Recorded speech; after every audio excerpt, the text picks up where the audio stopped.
vida com Deus. Já sabemos que Deus nos criou para uma vida com Ele. Isso significa que todas as atividades do homem não era para ser realizada de forma independente, mas em parceria com Deus. Quando nós lemos a palavra de Deus e vamos ler bastante, focalizar bastante, esteja pronto para ter a sua Bíblia consigo e também eu encorajo papel e caneta para você anotar e refletir depois, né? Gênesis capítulo 1, verso 26 a 28, diz assim: Também disse Deus, façamos o homem à nossa imagem, conforme a nossa semelhança. Tenha ele domínio sobre os peixes do mar, sobre as aves dos céus, sobre os animais domésticos, sobre toda a terra e sobre todos os répteis que rastejam pela terra. Criou Deus, pois, o homem à sua imagem. A imagem de Deus o criou. Homem e mulher os criou. E Deus os abençoou e lhes disse: Sede fecundos, multiplicai-vos, enchei a terra, sujeitai-a, dominai sobre os peixes do mar, sobre as aves dos céus e sobre todo animal que rasteja pela terra. Nós sabemos que Deus é supremo. Ele tem toda a autoridade, todo o domínio, ele é o criador de tudo que existe, toda a natureza, aquilo que nós conhecemos, aquilo que nós não conhecemos, aquilo que nós podemos ver e experimentar e aquilo que está bem longe, nunca passou pela nossa mente. E acredite, tem muita coisa que nós não sabemos que Deus criou. Agora, Deus tem domínio sobre todas essas coisas. Agora, interessante que quando Deus nos criou, Ele nos criou também para que nós exercêssemos domínio. Ou seja, Ele criou o jardim do Éden, criou todas as coisas e colocou o homem lá para exercer, como nós lemos aqui, domínio. Agora, esse domínio não era de forma aleatória, não era de forma independente, era com ele. E isso deixa o início da criação, né? Deixa bem claro essa ideia.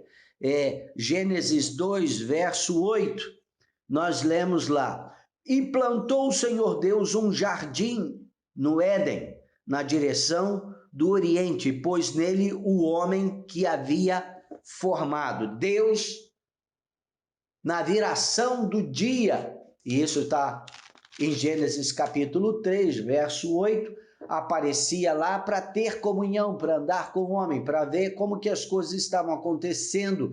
Isso era uma prática de Deus. Deus buscando o homem, a mulher que ele havia criado para comunhão, né? Isso é tremendo, é maravilhoso. Quando nós pensamos como nós vivemos hoje e quão pequeno nós nos tornamos depois da queda, e mesmo assim Deus, com todo o interesse em vir atrás de nós, e você pode observar pela sua própria vida, você não foi a Deus, Ele foi atrás de você, você simplesmente se constrangiu pelo amor dEle e deu uma resposta positiva a Ele, né? E aí nós fomos, você foi, eu fui, nós fomos inseridos na família de Deus. E o processo que Deus tem, que a cruz nos mostra, é esse processo de restauração para esta ideia que Deus teve lá no início, quando nos criou, ou seja, antes de nos criar, que tivéssemos uma vida com Deus, uma vida com Ele, né? O Éden, ele era um protótipo, ele era um modelo, era como o homem poderia ver aquilo que já funcionava para estender, continuar naquela mesma direção. Este foi o propósito do Éden. Não era para que o homem e toda a sua descendência ficassem no Éden, tanto que a palavra para Adão e Eva foi: multiplicai-vos, enchei a terra. não era enchei o Éden, enchei a terra. O Éden era esse modelo que Deus estabeleceu. E começou com este modelo, um jardim, um local de comunhão, e culminará, ou seja, terminará com uma cidade, e uma cidade modelo, uma cidade que nós devemos ter como o parâmetro para todas as outras cidades, que é a Nova Jerusalém, que desce dos céus, que nós vemos lá em Apocalipse, né? Agora, o estado de comunhão, vida compartilhada com Deus, isso nunca saiu do coração do Senhor. Nós vemos muitos versículos na palavra de Deus que nos mostra essa realidade. Vamos ver, por exemplo, João capítulo 1, verso 1 a 4. João 1, 1 a 4, que nos diz assim: no princípio era o Verbo, e o Verbo estava com Deus, e o Verbo era Deus. Ele estava no princípio com Deus. Todas as coisas foram feitas por intermédio dele, e sem ele, nada do que foi feito se fez. A vida estava nele, e a vida era a luz dos homens. Isso é o início de todas as coisas. Isso também não mudou.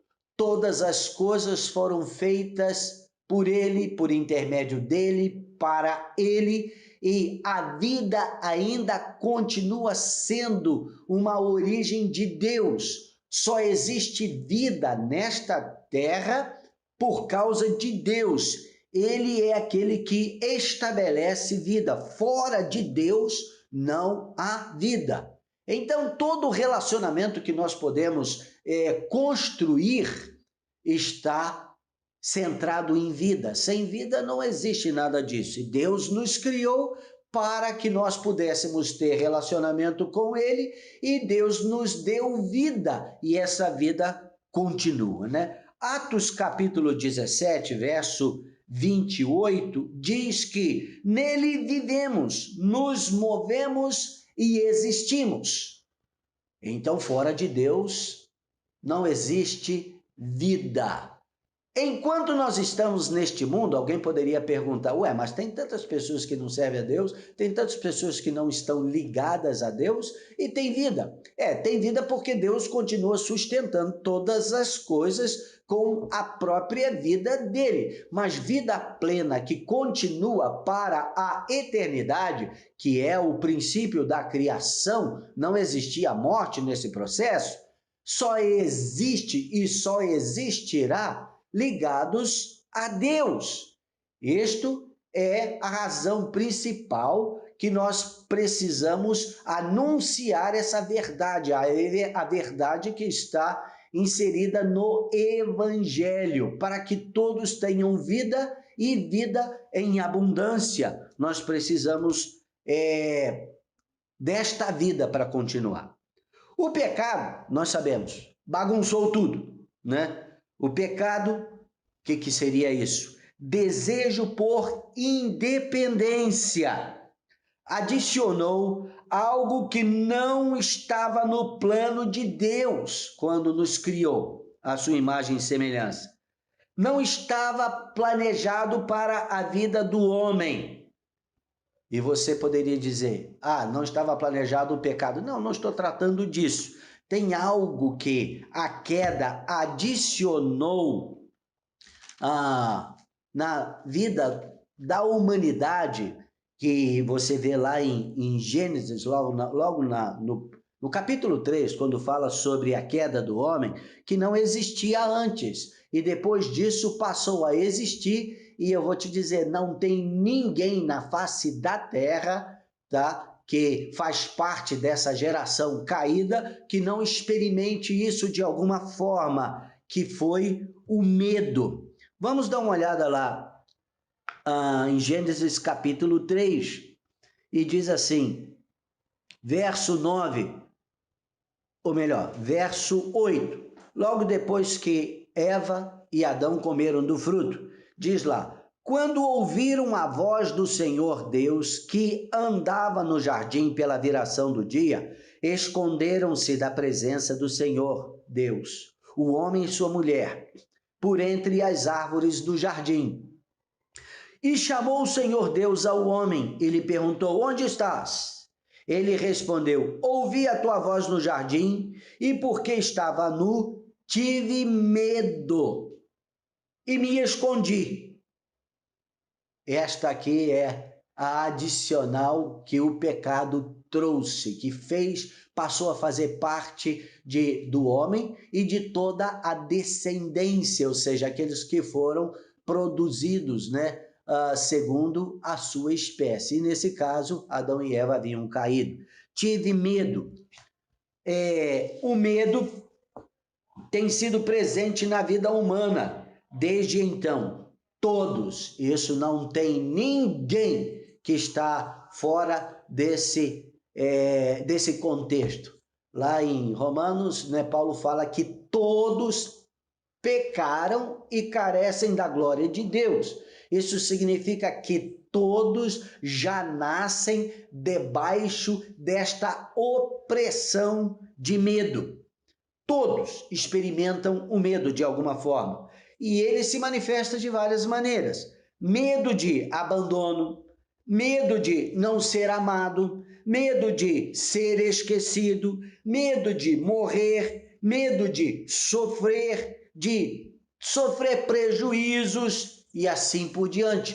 Tem tantos medos. Nós poderíamos criar aqui uma lista que ela quase chegaria àquilo que alguém poderia dizer como infinito, né? Então, tantos sentimentos até inexplicáveis, como, por exemplo, algumas pessoas morrem de medo de barata, né?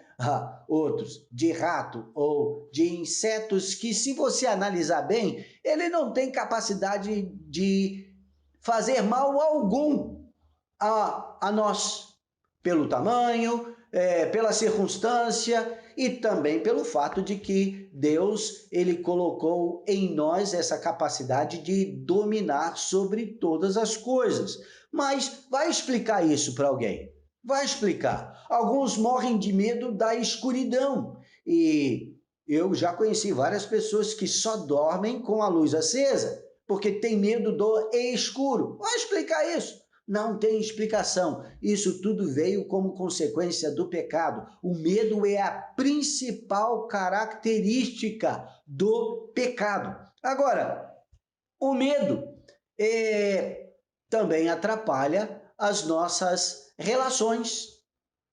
Quando aqui diz medo de abandono, medo de não ser amado, medo de ser esquecido, medo de ser preterido ou trocado por alguém, isso gera uma bagunça nas nossas emoções e nos deixam sempre, quando o medo está no processo, em situações de suspeita do outro, se a outra pessoa realmente tem algum interesse que não foi revelado em se aproximar de nós e assim por diante.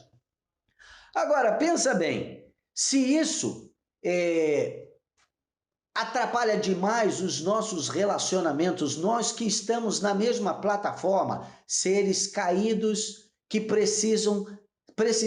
todos precisam ser restaurados em Deus, pessoas que por causa do medo têm a sua identidade golpeada, não anda com segurança, isso tudo bagunçou as nossas vidas aqui. Imagina com Deus. E este é o objetivo que eu tenho nesse contexto deste mês de conversarmos juntos sobre este assunto, vida com Deus. O que é que seria uma vida com Deus? Seria simplesmente ser crente? Seria simplesmente aceitar a Jesus como Salvador da sua vida ou Senhor da sua vida? Seria ser fiel a uma expressão do corpo de Cristo, a igreja, que nós temos aí trocentas maneiras de ver ou expressões da igreja, que podem ser diferentes denominações, grupos diferentes que se reúnem em o nome do Senhor, como ele disse, se tiver 2 ou 3 reunidos em meu nome, ali eu estou presente. É uma expressão da igreja, do corpo de Cristo. né? O que seria isso? Vida com Deus. Esse deve ser o objetivo principal de cada um de nós. Mas o que significa isso na prática, né?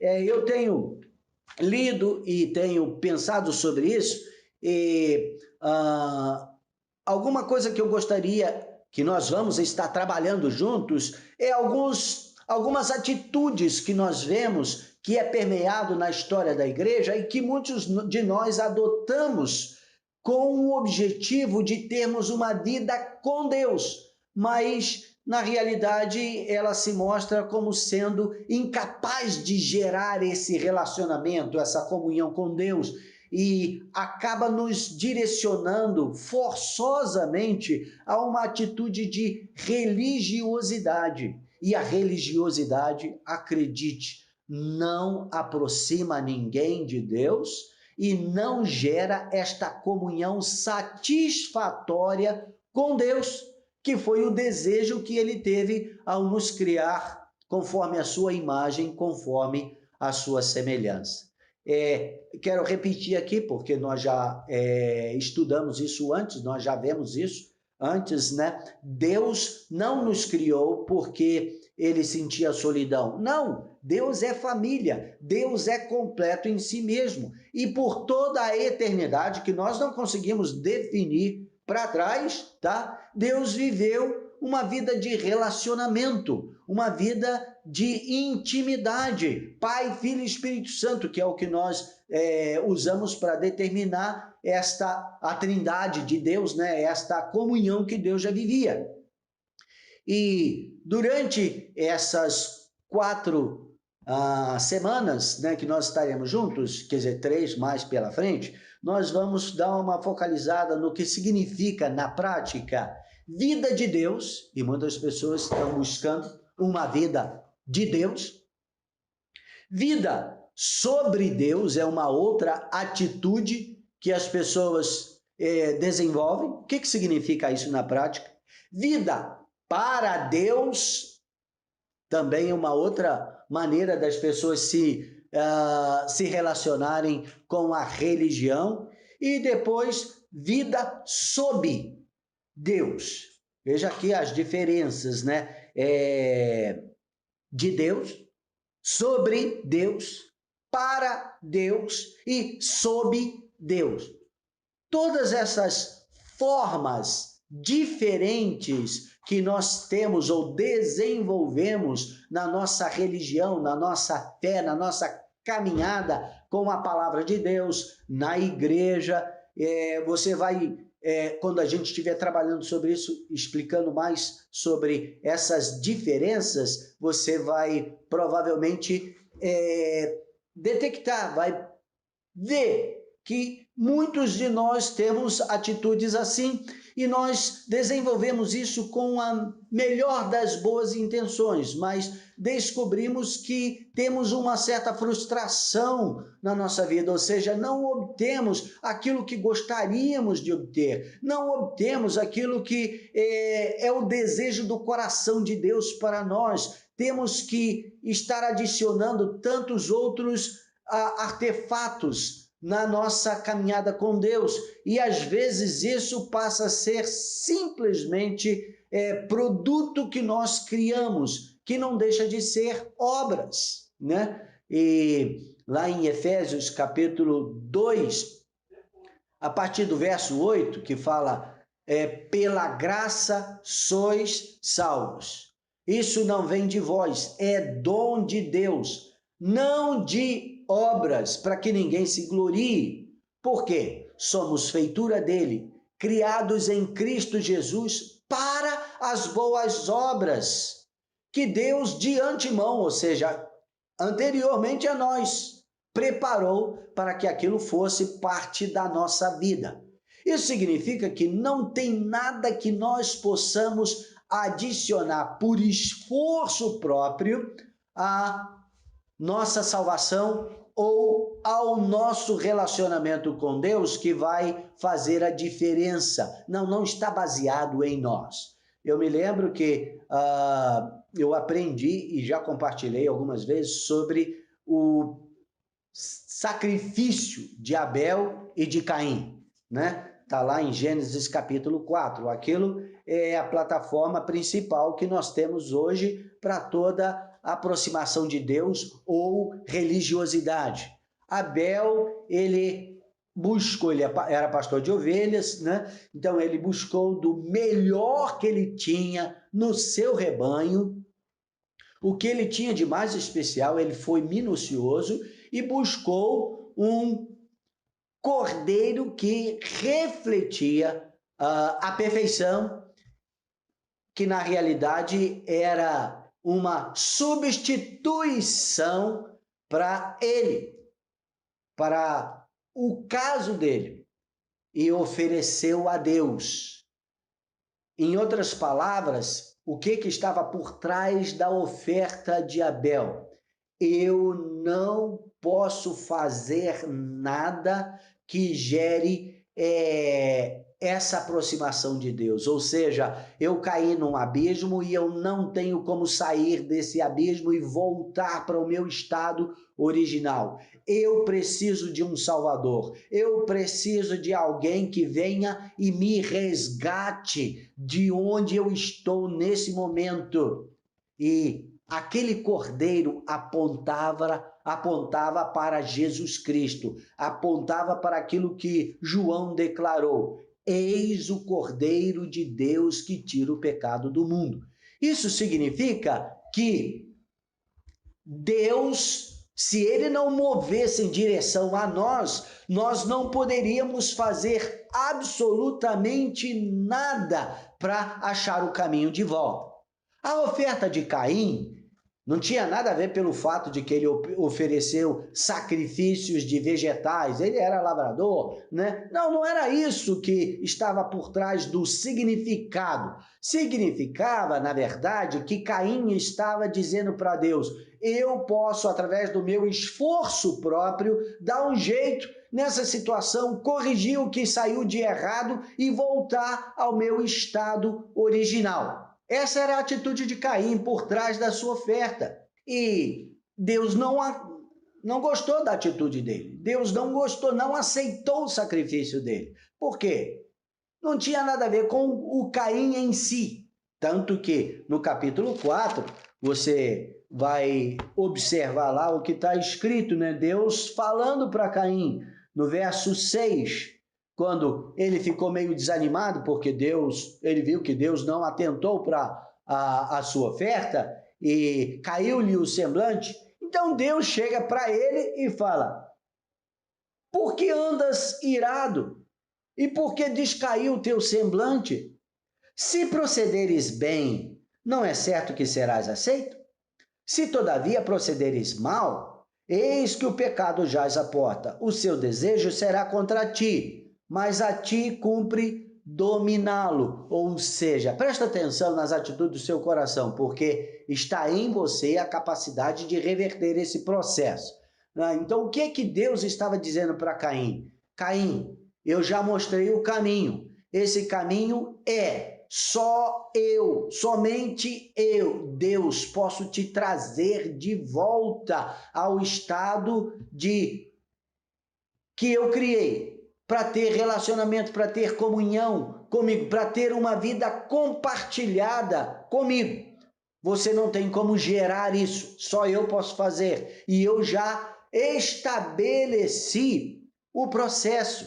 E o processo nos é revelado, como, por exemplo, o cordeiro que foi morto antes da fundação do mundo, como nós vemos escrito lá em 1 Pedro, capítulo 1, verso 18 a 20. Mostra isso. A intenção de Deus, antes de fazer o homem, caso acontecesse alguma coisa fora do que era o planejado, ou seja, o medo entrasse no processo, o medo causasse toda essa confusão, Deus estabeleceu antes o antídoto, ou seja, a cura, a solução, o cordeiro que foi morto antes da fundação do mundo. Essa revelação foi trazida para Adão e Eva, eles passaram adiante, Caim não entendeu muito bem, ou seja, não quis entender, ele quis depender de si próprio. Abel abraçou com todo o seu coração essa situação e isso trouxe transformação à sua vida. Mas o medo gera em nós uma necessidade de controle. Este é a consequência, é o produto do medo na nossa vida. Então, logo depois da queda, o homem sentiu a necessidade de estar no controle. Temos que ter controle, temos que prevalecer, temos que estar coberto de certeza que o que nós estamos fazendo não vai dar errado. Não posso correr riscos. Essa atitude permeia toda a vida, em todas as esferas que nós vivemos, que nós vemos hoje na sociedade. É o medo que gera isso. E isso é revelado especialmente nas esferas de autoridade. Quem está numa posição de autoridade quer ter controle, quer ter certeza que tudo aquilo que é a vontade dele vai ser feito. Gente, nós vivemos assim nos nossos relacionamentos, queremos ganhar o argumento, queremos ter a última palavra. Isso não produz relacionamento. Nós temos que estar no controle. Daí surgem também os conflitos, seja no lar, nos negócios, a necessidade de controlar, de prevalecer, de se impor, faz parte, infelizmente, da nossa vida. E quando nós nos aproximamos de Deus, Ele busca trazer a compreensão de que nós temos que nos livrar dessa situação. Quando você vê lá, Mateus capítulo, acho que 7, deixa eu conferir aqui, Mateus capítulo 7, no verso 12, ele diz: tudo quanto, pois, quereis que os homens vos façam, assim fazei-o vós também a eles, porque esta é a lei e os profetas. Ou seja, toda a lei de Deus ensina-nos a não ter medo, a prevalecer contra o medo. Então, aquilo que nós achamos que é direito nosso, que nós precisamos tanto, é exatamente o que nós devemos produzir, proporcionar às outras pessoas. Este é o critério que nós não vamos errar de forma alguma. Então, isso está dentro do processo de nos aperfeiçoar. Lá no capítulo 11 de Mateus, verso 28 até o 30, olha só o que Jesus diz assim, nos diz: vinde a mim todos os que estáis cansados e sobrecarregados, e eu vos aliviarei. Olha, o que mais gera cansaço e sobrecarrega nosso espírito, a nossa alma, é a necessidade de estar no controle. Quando você acha que está perdendo o controle, em qualquer área que você está envolvido, isso te gera um estresse tremendo e você faz esforços incalculáveis para não perder o controle. Isso gera cansaço, sobrecarrega a nossa alma. Aí o verso 29 ele diz: tomai sobre vós o meu jugo e aprendei de mim, porque sou manso e humilde de coração, e achareis descanso para a vossa alma, porque o meu jugo é suave e o meu fardo é leve. Olha só, mudou o contexto. Ele está dizendo que nós devemos abrir mão do controle, deixar o descanso vir sobre nós. Isso significa não considerar o medo. O que vai acontecer se eu perder o controle? Largar isso. Isso chama-se confiança. Isso gera descanso na nossa vida. Paulo também fala sobre isso e em vários lugares, mas eu quero citar apenas aqui Filipenses capítulo 2, que diz: se há, pois, alguma exortação em Cristo, alguma consolação de amor, alguma comunhão do Espírito, se há entranhados afetos e misericórdias, completai a minha alegria, de modo que penseis a mesma coisa. Tenhais o mesmo amor, sejais unidos de alma, tendo o mesmo sentimento. Nada façais por partidarismo ou vanglória, mas por humildade, considerando cada um os outros superiores a si mesmo. Não tenha cada um em vista o que é propriamente seu, senão também cada qual o que é dos outros. Está lá em Filipenses 2, de 1 a 4. O que seria isso? O que Paulo está dizendo? Ele está dizendo exatamente que nós temos que largar mão do controle, largar mão dessa necessidade de prevalecer nas nossas ideias, nas nossas vontades. Não, não é isso. E ele está dizendo que alguém é superior a alguém? Não. Ele está dizendo que alguém é superior a mim? Não. Ele está dizendo que eu devo considerar cada um, ou seja, o outro, o próximo, superior a mim mesmo. Isso significa não tentar controlar, não tentar prevalecer sobre o outro. Isto gera tranquilidade na alma.